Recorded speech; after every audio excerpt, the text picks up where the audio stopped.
abra sua Bíblia no Evangelho de Lucas, capítulo 2, do verso 4 ao 20.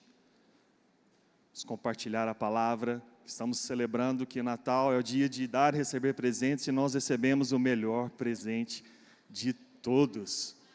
Feche seus olhos, vamos agradecer a Deus por a palavra. Pai, nós te agradecemos por esta palavra. Te pedimos, fale conosco. Que Teu Espírito Santo esteja ministrando neste momento, aquecendo, alimentando os corações essa noite. Aqueles que estão presentes, aqueles que estão na internet, acompanhando. Que possa ouvir, sim, o Teu Espírito Santo falando, queimando essa palavra aos nossos corações. Sim, nós celebramos a Ti essa noite. E a Tua palavra nos alimenta, nos renova, nos dá satisfação espiritual. E nós te agradecemos em nome de Jesus. Amém? Vamos ler então. Evangelho de Lucas, capítulo 2, do 4 ao 20. Diz assim. Antes disso, se você quiser, o esboço da palavra está nesse QR Code. Aponte sua câmera para o QR Code. Você vai poder acompanhar também pelo celular. Vamos lá. Versículo 4. Assim José também foi da cidade de Nazaré da Galileia para a Judéia, para Belém, cidade de Davi, porque pertencia à casa e à linhagem de Davi. Ele foi a fim de alistar-se com Maria, que lhe estava prometida em casamento e esperava um filho. Enquanto estavam lá, chegou o tempo de nascer o bebê, e ela deu à luz o seu primogênito. Envolveu em panos e o colocou numa manjedoura, porque não havia lugar para eles na hospedaria. Havia pastores que estavam nos campos próximos e durante a noite tomavam conta dos seus rebanhos.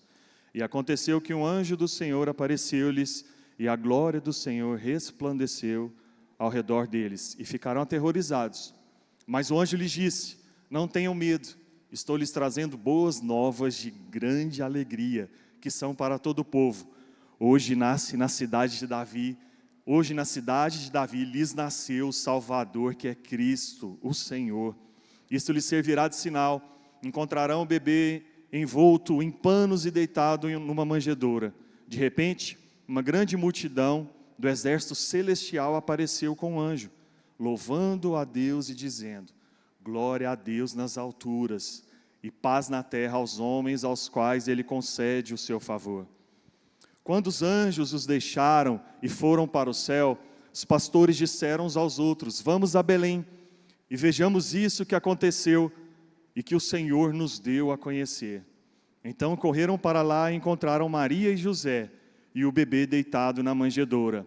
Depois de o verem, contaram a todos os que lhes fora dito a respeito daquele menino. E todos os que ouviram o que os pastores diziam ficaram admirados. Maria, porém, guardava todas essas coisas e sobre elas refletia em seu coração. Os pastores voltaram, glorificando e louvando a Deus por tudo o que tinham visto e ouvido, como lhes fora dito. Amém?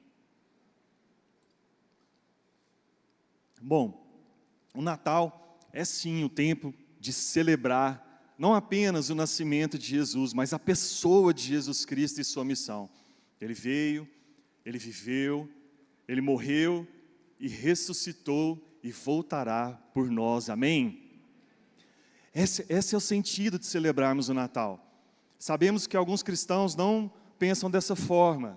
Nós respeitamos o posicionamento deles, porque eles não gostam de celebrar o Natal nessa data, porque eles falam que não vamos celebrar porque isso é invenção pagã, ou é um sincretismo que a Igreja Católica aproveitou uma data de festa pagã para celebrar o nascimento de Cristo, e nem 25 de dezembro foi a data que Jesus nasceu. Olha, realmente, eu não quero te decepcionar se você pensava assim, mas 25 de dezembro não foi o dia, provavelmente, que Jesus nasceu. O próprio John Stott, e o pastor Hernandes Dias Lopes, eles falam que provavelmente ali na contagem que os teólogos fizeram, através dos relatos bíblicos, das festas que os judeus praticavam. Então, quando falaram do nascimento de Jesus, do nascimento de João Batista, que foi na época da Páscoa, então havia ali 6 meses depois que que o João Batista nasceu, que Jesus nasceu, então fizeram aqueles cálculos e bateu, porque quando Jesus nasceu, os judeus estavam celebrando a festa dos tabernáculos, né? Quando fala que Jesus tabernaculou com os homens. Então, provavelmente, Jesus, né, teria nascido nos meses ali de setembro a outubro. Mas, por que nós não celebrarmos nessa data? Por que deixarmos de celebrar o nascimento de Jesus Cristo, né, nessa data, já que todo o povo, todo mundo para nessa época para celebrar Jesus Cristo, o nascimento dele? Olha que oportunidade, porque na verdade nós devemos celebrar Jesus todos os dias das nossas vidas, amém? Mas se o mundo para isso, né, não vamos deixar uma mera religiosidade, uma discordância, né, da exatidão da data, impedir, sabe, nessa época, que as pessoas estão mais abertas para ouvirem falar de Jesus, estão mais quebrantadas, né, estão refletindo mais sobre como se passaram no ano, e quão é importante nós celebrarmos e manifestarmos a vida de Jesus também para o mundo. Sabe, foi um grande acontecimento, e aqui antes de nós entrarmos no tema de Lucas 2, eu queria contextualizar algumas coisas aqui, questão de introdução, sabe, mas é um grande acontecimento que nós precisamos celebrar, sim. Deus se fez carne, Deus abriu mão de sua glória e se limitou a um corpo humano. Meu Deus, isso tudo em nosso favor, por amor a nós. Ele não precisava disso, sabe, mas Ele veio nos presentear com a sua vida que nos salva, que nos liberta, que nos cura, que nos transforma, que nos torna filhos, nos dá identidade, nos reconecta ao propósito da criação. Enfim, Ele veio para nos dar vida e vida em abundância, amém? Você consegue ver a importância desse acontecimento para deixar de ser celebrado? Sabe, se até os cientistas contam os tempos em antes e depois do nascimento de Cristo. Então nós sim, nós celebramos, sabe, esse grande acontecimento. Por que grande acontecimento? Foi algo que foi profetizado desde o início. Você sabe que é importante ressaltar que Jesus, Ele existe, melhor, Ele é desde o início. Um dia conversando com um rapaz, ele achava que Jesus passou a existir só quando Ele foi enviado à Terra. E não, Ele é desde o início. Importante falar Ele é, porque Ele e Deus são um. E a gente não cria Deus para falar que Ele existe, né? Ele é o Criador. Então, o mais correto é falar que Ele é. Até quando Ele se revelou a Moisés, Ele falou isso. Ele falou, olha, eu sou, né? Porque Ele transcende a matéria, Ele transcende o tempo, Ele transcende o espaço. Então, Jesus, Ele é desde o início, como está em João 1:3. João capítulo 1, versículo 1 ao 3, diz, no princípio era aquele que é a palavra, Ele estava com Deus e era Deus. Ele estava com Deus no princípio. Todas as coisas foram feitas por intermédio dele. Sem ele, nada do que existe teria sido feito. Aleluia! Tudo foi feito. E ele estava lá no princípio. Tudo foi feito por intermédio dele e por ele. Ou seja, porque dele, por ele, para ele são todas as coisas. E no Antigo Testamento nós vemos frequentemente, né, Deus revelando Jesus Cristo e a sua missão, né, o seu envio aqui na terra, em vários momentos, através de pessoas, através de coisas, através de acontecimentos, né, que são chamadas as tipologias de Cristo. E aqui eu já quero deixar um convite. Nós teremos já, agora, a partir de fevereiro, né, vamos iniciar, né, no primeiro semestre de 2026, mais um semestre de aulas da Escola Cultura do Céu. E pela primeira vez, nós estaremos ministrando o módulo Pentateuco, que é o estudo dos 5 primeiros livros da Bíblia. Você já está convidado, nós vamos aprofundar mais nesses assuntos. Sabe, semestre que vem vamos estudar Pentateuco e escatologia. Olha só, vamos estudar o princípio e o fim, aleluia! Não perca, não fica de fora quando abrirmos as vagas, né, faça a sua inscrição, será maravilhoso. Mas frequentemente ali, Deus estava revelando Jesus Cristo, né, através das pessoas ali, coisas, acontecimentos que são as tipologias de Cristo, como por exemplo Moisés. Moisés é um tipo de Cristo. Moisés foi alguém que foi enviado por Deus, um libertador, para libertar o seu povo ali, né, das garras de Faraó, que aponta para Satanás, tirar seu povo do mundo, né, que aponta para o Egito. E nessa saída ali do mundo, né, da libertação dele, eles passam pelas águas, como também nós passamos pelo batismo nas águas, como saímos do mundo, né, e aceitamos a Cristo. Na nossa vida somos testados ali como aquele povo foi testado no deserto, né, mas o Senhor estava com eles todos os dias sustentando, dando toda a provisão para nós herdarmos a terra prometida, amém? Então só um exemplo, Moisés, José do Egito, um tipo de Cristo, Melquisedeque como rei sacerdote, é também um tipo de Cristo, e era isso, era Deus sempre dando spoilers, né, no Antigo Testamento, apontando para Jesus e a sua obra redentora. Então o Natal, ele é o cumprimento dessa promessa divina, feita desde o Éden. Por que desde o Éden? Porque já lá, né, imediatamente após a queda do homem, né, quando Adão e Eva pecaram, Jesus já fez uma primeira promessa, uma promessa de redenção, que está lá em Gênesis 3,15. Vamos ler Gênesis 3,15? Esse versículo ele é chamado como proto-evangelho. O que é esse proto-evangelho? É o primeiro evangelho, foi a primeira promessa de redenção. Proto é primeiro em grego, né? E diz assim, olha só, Deus falando à serpente: e porém inimizade entre ti e a mulher, e entre a tua descendência e o seu descendente. Este ferirá a cabeça, e tu lhe ferirás o calcanhar. Sim, o descendente da mulher, que é Jesus, feriu a serpente na cruz, quando ele morreu e tudo foi consumado, amém? E também na cruz, né, ele foi ferido, né, no calcanhar ali, por Satanás, e ali até Satanás achou que teria vencido Jesus, quando ele morreu na cruz, mas ele não esperava que ao terceiro dia o nosso rei ressuscitaria, amém? E governa para todo sempre. Então,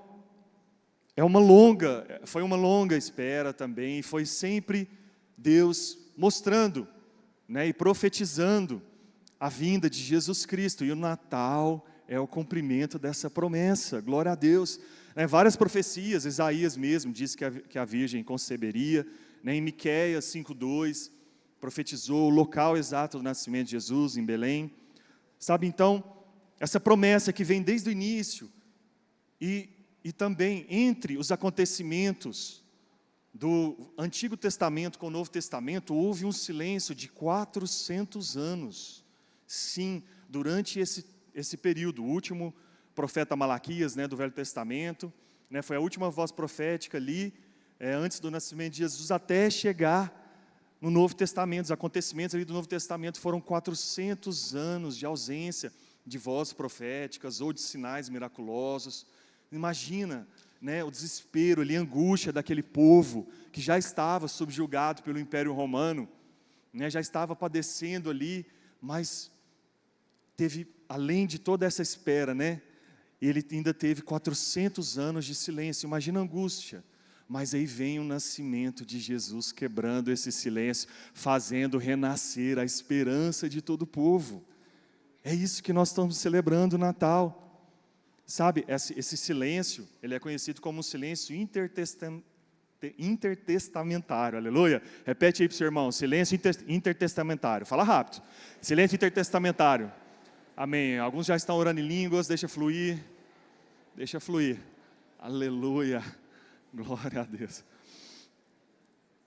Mas o nascimento de Jesus quebra esse silêncio, né, e cumpre a profecia desde o início, né, tirando todo o vazio na alma, toda busca ali que havia por todo esse tempo ao Salvador.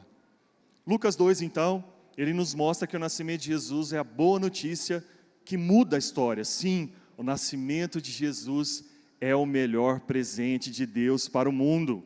Então, Lucas 2 e a reação daqueles pastores ao receberem a notícia do nascimento de Salvador nos serve de padrão de como devemos receber, desfrutar e compartilhar esse presente maravilhoso. Repita assim comigo: receber, desfrutar e compartilhar o melhor presente de todos, amém? Então esse presente ele foi anunciado. Quem Deus escolheu para anunciar o nascimento de Jesus? Ele foi anunciado àqueles pastores, como está descrito em Lucas 2, 9 e 11. Diz assim: aconteceu que um anjo do Senhor apareceu-lhes e a glória do Senhor resplandeceu ao redor deles. Ficaram aterrorizados, mas o anjo lhes disse: não tenham medo, estou lhes trazendo boas novas e de grande alegria, que são para todo o povo. Hoje, na cidade de Davi, lhes nasceu o Salvador, que é Cristo o Senhor. É essa notícia que nós celebramos, essa notícia que faz sentido para todos aqueles que recebem esse presente. Sabe, os pastores, eles creram nesse anúncio e agiram com fé. Já no versículo 15, quando os anjos os deixaram e foram para o céu, os pastores disseram uns aos outros: vamos a Belém e vejamos isso que aconteceu e que o Senhor nos deu a acontecer. Ou seja, eles receberam a notícia, eles já creram imediatamente. Eles já creram, isso é um modelo de fé, você receber a notícia do nascimento do Criador e você já crê imediatamente, porque eles falaram: olha, vamos lá ver o que já aconteceu. Eles não falaram: vamos lá ver para ver se realmente isso aconteceu. Sei lá, esse coral de anjos aqui, esse trem está meio estranho, né? Mas não, eles foram escolhidos como os primeiros evangelistas também, né? Porque eles compartilharam isso. Eu amo isso, porque Deus, Ele gosta de quebrar protocolos. Ele gosta de escolher aqueles, né, que são totalmente desprezados, que são desacreditados, desenganados pela sociedade, mas Deus escolhe a simplicidade para manifestar a sua grandeza. Eu amo isso. Sabe, essa escolha de Belém, uma cidade que não era tão importante, ali no máximo naquela época tinha quase 1000 habitantes, né? Deus escolheu para Jesus nascer em Jerusalém, ou em outra cidade, talvez uma mega cidade daquela época. Não, escolheu ali Belém, escolheu pastores para testemunharem o nascimento. Você sabe que os pastores eram uma classe desprezada, ao ponto dos testemunhos deles não terem validade nos tribunais daquela época. E aí Deus escolhe essas pessoas, sabe, para presenciarem e anunciarem Jesus. Deus escolheu que o seu filho viesse, abrisse mão da sua glória e viesse para nascer numa manjedoura. Sabe o que é manjedoura? É um coxo de animais feito de madeira para alimentar os animais. Coxo, né, como a gente conhece aqui em Goiás, né? Era isso. Deus escolheu uma manjedoura. Você sabe, isso diz algo. É a escolha da simplicidade para manifestar a grandeza de Deus, porque toda a glória é dele, não na capacitação humana, não nos rótulos que os homens colocam. Ele vem e quebra todo o protocolo. O cenário esperado para o nascimento de Jesus era o trono, era um palácio, ou que ele viesse em trono, já como um rei, né? Ou então que ele nascesse num palácio, né? Com toda pompa e glória. Mas qual foi o cenário real? Qual foi a escolha de Deus? Uma manjedoura. Deus escolhe o lugar mais simples, talvez o mais negligenciado também, né? Enquanto todos esperavam um rei todo-poderoso, nasce um bebê numa manjedoura. Na madeira da manjedoura, né? Na manjedoura feita de madeira também, nasceu nosso Jesus, já apontando também que na cruz feita de madeira ele morreria em nosso favor, amém? A manjedoura aponta também para um lugar de rejeição humana. Lucas 2,7 diz que não havia lugar na hospedaria. E você sabe que alguns pensam, né, quando fala que Jesus nasceu na manjedoura, é porque ele não tinha lugar para morar. Tadinho, morava na rua, ficava vagando aí com a família, teve que nascer numa manjedoura. Não foi isso. A família ali de Jesus estava em Belém porque era um momento de censo, né, dos judeus ali. Então as pessoas ali, os chefes de família, tinham que voltar para suas cidades natais, né? Ali a família de José era de Belém. E eles chegaram lá, eles procuraram uma hospedaria para ficar. Mas a hospedaria estava muito cheia para o seu Criador. Você sabe, isso fala algo nos nossos corações. Quantas vezes seu coração está cheio das coisas deste mundo? Os nossos corações se enchem de coisas que ocupam o espaço da sua mente, o foco, né, do seu propósito aqui na terra, e aí fica muito cheio para abrigar o Salvador. Foi isso que aconteceu lá naquela hospedaria. O nosso coração jamais tem que ser como aquela hospedaria, sempre lotada, com a correria, com o egoísmo, satisfação do ego, com as ocupações deste mundo, né? Jesus, Ele nasce e manifesta num coração simples e desocupado, para que Ele ocupe totalmente e principalmente o primeiro lugar em nossos corações, amém? A manjedoura também aponta para um lugar acessível. Isso já mostra Deus, né? Mostrando que Ele veio porque Ele está acessível a todas as pessoas. Se Jesus tivesse nascido no trono, qualquer um poderia lá ver o nascimento? Aqueles pastores conseguiriam entrar no palácio para ver Jesus ali, no berço dele? Não.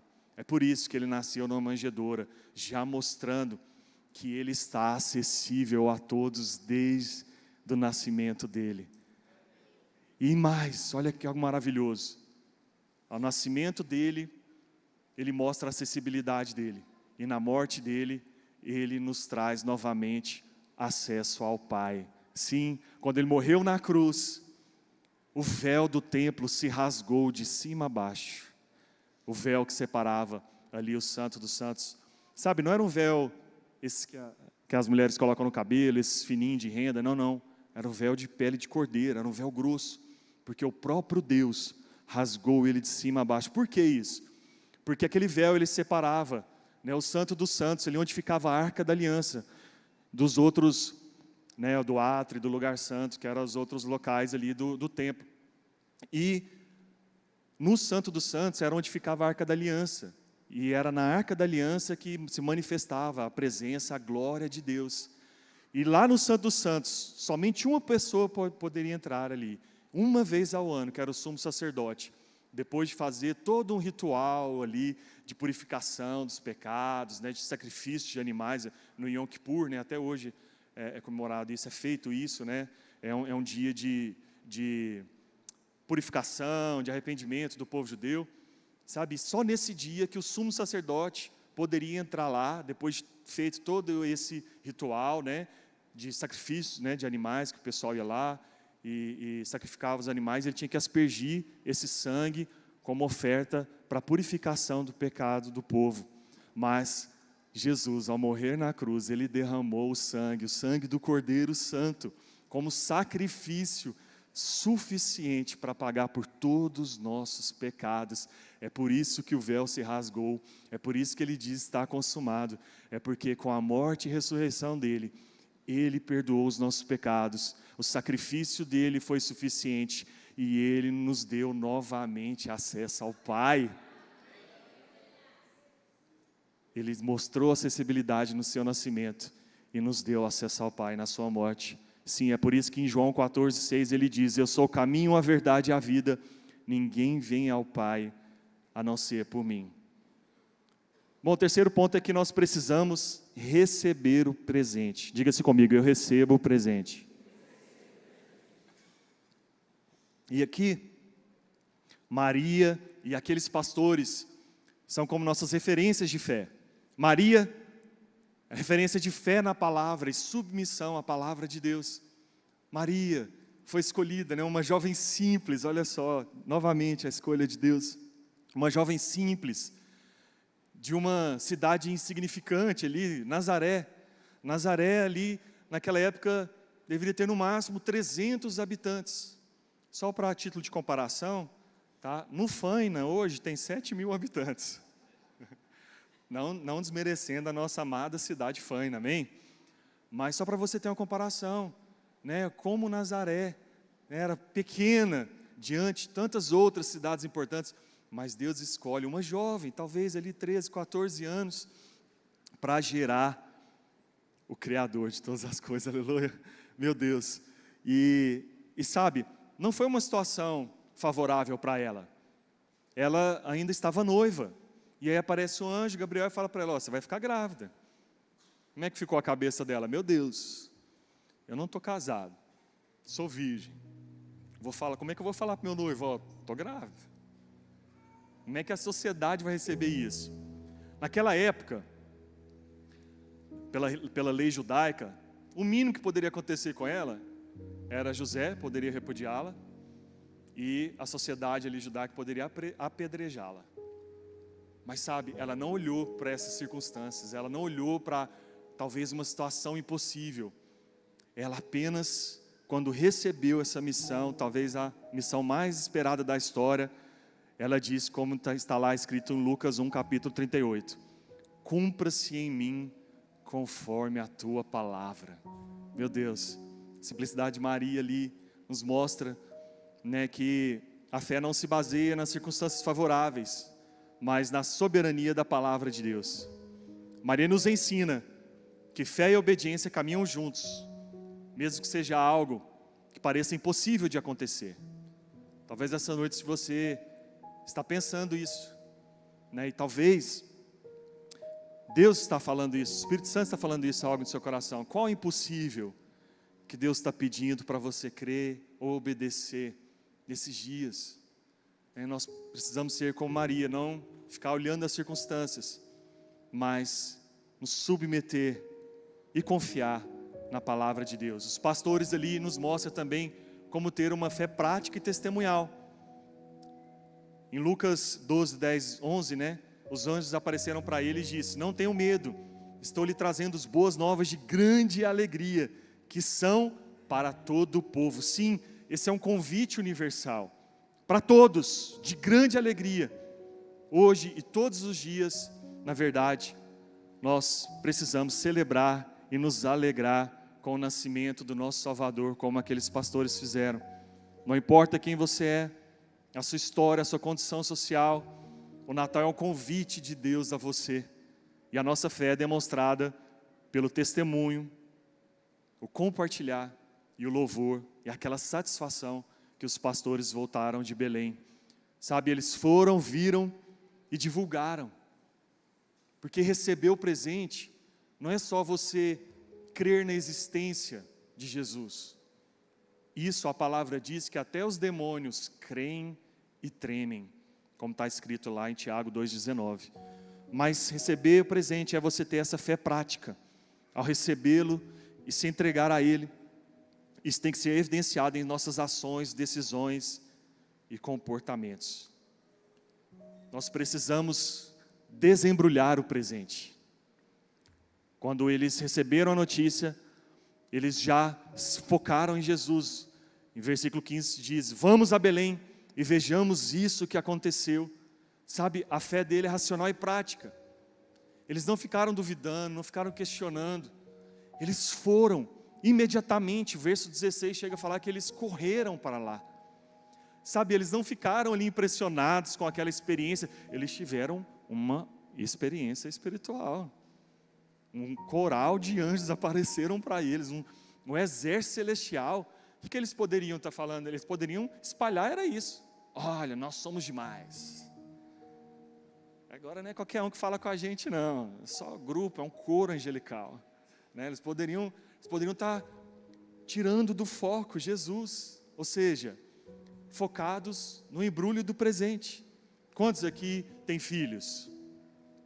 Algum momento você já deu um presente para o seu filho, e aí quando ele foi abrir, ele ficou brincando mais com o embrulho do presente do que com o presente? Só eu? Não é? É terrível, né? Quem está dando presente, você fala, mas eu gastei dinheiro.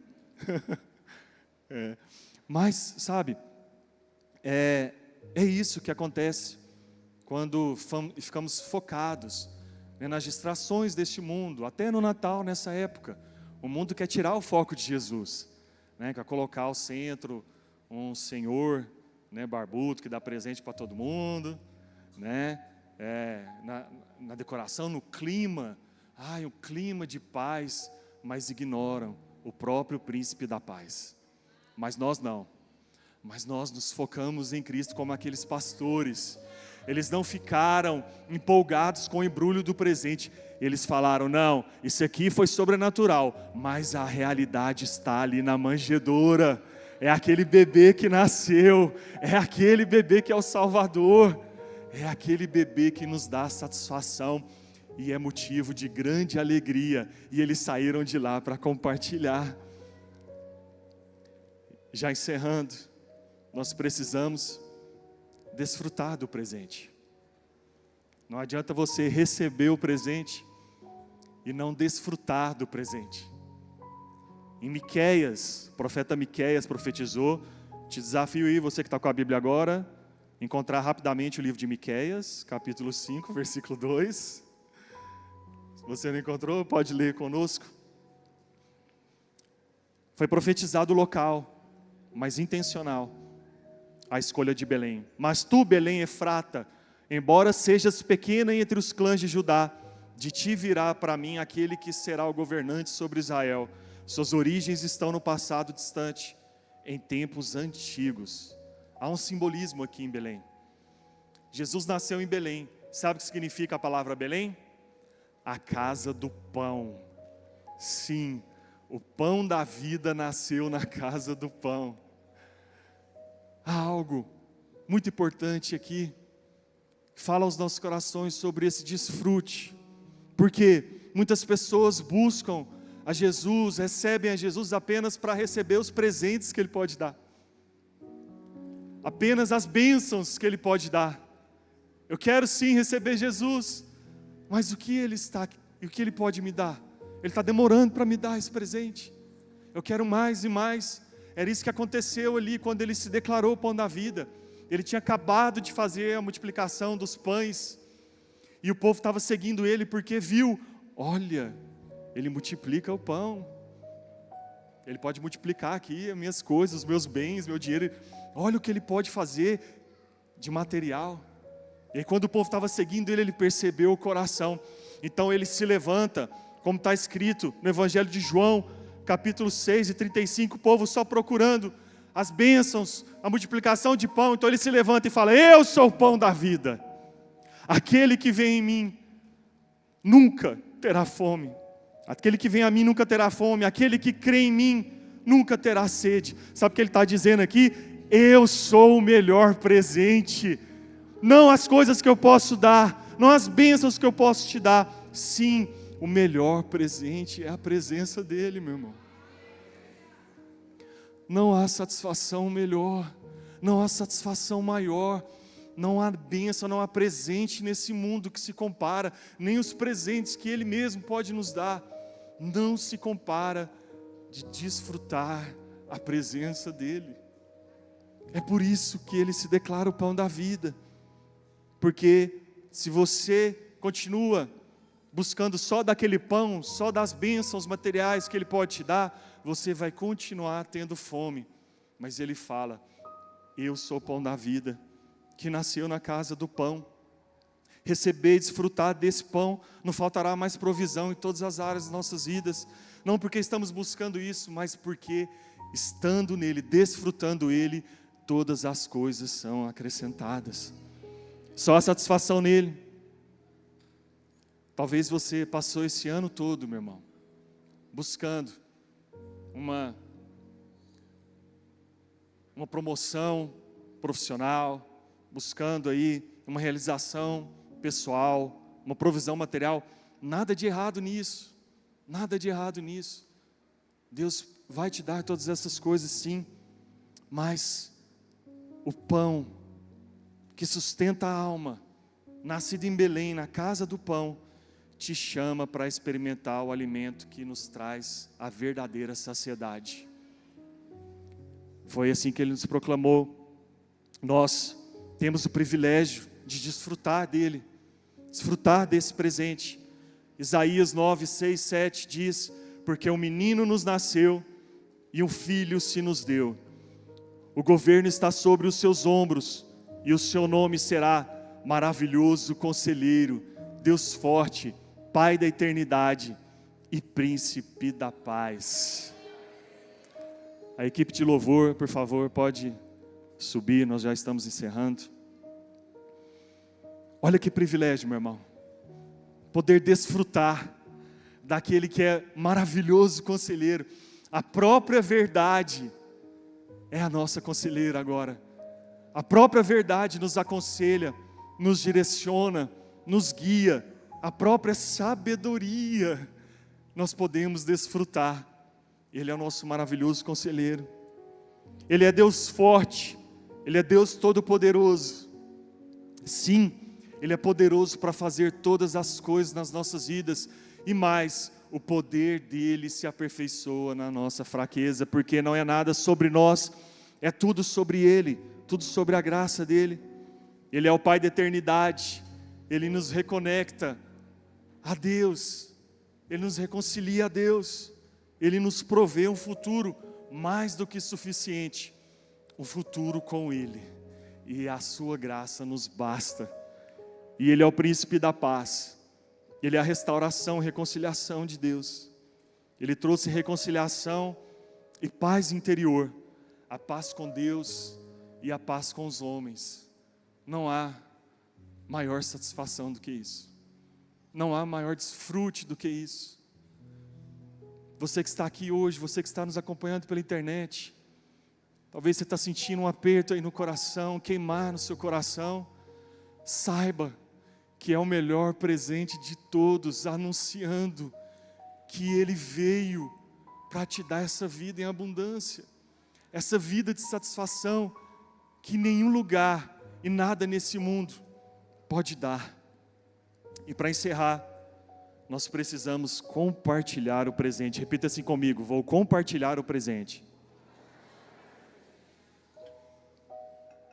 Sim, o Natal, ele não é apenas para ser celebrado, mas para ser proclamado. Essa é a lógica do Evangelho, né? Qual que é a lógica do Evangelho?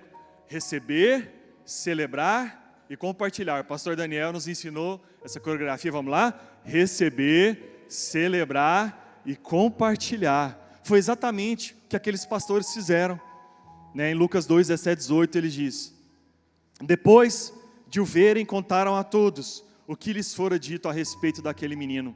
E todos os que ouviram o que os pastores diziam, ficaram admirados. Sabe por que eles ficaram admirados? Porque aqueles pastores não puderam guardar a grande notícia do nascimento de Jesus. Eles receberam um presente tão maravilhoso, e eles estavam tão alegres e tão satisfeitos, que eles transbordavam essa alegria e satisfação para aqueles a quem eles vinham anunciando no caminho. Eles estavam voltando, eles voltaram para o campo onde eles estavam cuidando das ovelhas, mas já de uma realidade interior diferente, já com aquela satisfação interior, já com aquele vazio que eles tinham preenchido pelo melhor presente de todos. O Natal nos lembra que a nossa fé não é para ser escondida. Jesus nasceu para ser anunciado ao mundo. Sabe, talvez alguém que está aí vivendo ao seu lado, também da família, vizinhos, colegas, continua buscando felicidade nesses embrulhos vazios do mundo. Mas você, alguém que recebeu e desfruta desse presente, vai manifestar o melhor presente de todos, com grande alegria, satisfação e gratidão transbordando de seu coração, amém? Essa é a lógica do Evangelho. Nós somos as cartas vivas que as pessoas vão ler. Deixa eu te dar um conselho. Nessa noite de Natal, nessa ceia de Natal, quarta-feira, cuidado. Não entra nessas discussões, vãs discussões, né? Não chega, e aí, e o Lula e o Bolsonaro? Não, não faça isso. Não entra nesses assuntos de política. Vai começar a voar panela para todo lado, né? Não perca a oportunidade. As pessoas estão sedentas, talvez elas ainda não entenderam, mas elas estão sedentas pelo pão da vida que nasceu na casa do pão. E você é aquela pessoa que vai, além de contar as boas novas de grande alegria, você vai manifestar toda a satisfação de alguém que desfruta do melhor presente. Fique de pé, por favor, no seu lugar, se você puder.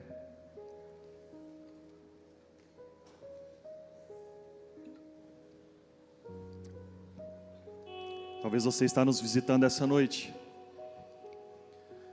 Quantas vezes esse presente foi anunciado e seu coração estava como aquela hospedaria lotada demais com as coisas do mundo, não tinha espaço para o nosso Salvador. E eu sei que, ao compartilhar essa palavra, o Espírito Santo já estava aí batendo no seu coração, queimando no seu coração, para que você receba e desfrute desse melhor presente. Não há satisfação em outro lugar, não há nada que possa preencher o vazio de nossas almas, apenas o pão da vida, que nos dá a verdadeira saciedade. Você sabe, talvez você está pensando, mas você não sabe o que eu fiz, ou o que eu faço, ou o que eu vivo. Você não sabe o quão sujo é meu pecado. Mas Ele está aqui essa noite para te falar: não há pecado tão sujo que o sangue de Cristo não possa lavar. Ele nos purifica de todo e qualquer pecado, para nós vivermos essa vida com Ele, desfrutando em abundância. Feche seus olhos. Mas então eu quero receber esse presente. Não espere, meu irmão, não espere eu fazer uma oração de repetição contigo essa noite, porque não basta só você confessar com a sua boca. Você tem que crer e recebê-lo com toda alegria e gratidão em seu coração, esvaziando de si mesmo como Jesus esvaziou de toda a sua glória em nosso favor. Então agora, nesse momento, onde você estiver, seja aqui, seja você que está acompanhando pela internet, a qualquer dia, a qualquer momento, abra seu coração para Ele verdadeiramente. Faça isso agora, onde você estiver. Fale com Ele, escute Ele falar contigo, dizer o quanto você é amado, o quanto Ele esperava por esse dia, de te receber, com os braços abertos, dizendo: filho, eu te amo tanto, eu esperava tanto por esse dia. Venha, venha e desfrute do melhor presente, que é a presença dEle. Para aqueles que já receberam, por algum motivo, talvez você deixou esse melhor presente de lado, tem se ocupado com outras coisas. Sabe o que estamos fazendo com o melhor presente que foi nos dado? Nós não merecíamos e temos o privilégio de recebê-lo como Senhor e Salvador de nossas vidas. E além disso, podemos desfrutar todos os dias da nossa vida até a eternidade dEle. Sim, porque Ele se tornou acessível e nos deu acesso. Então feche os seus olhos. Feche seus olhos. Deixe o Espírito Santo continuar ministrando em seu coração enquanto nós ministramos essa última canção. Escuta Ele te chamando: vem,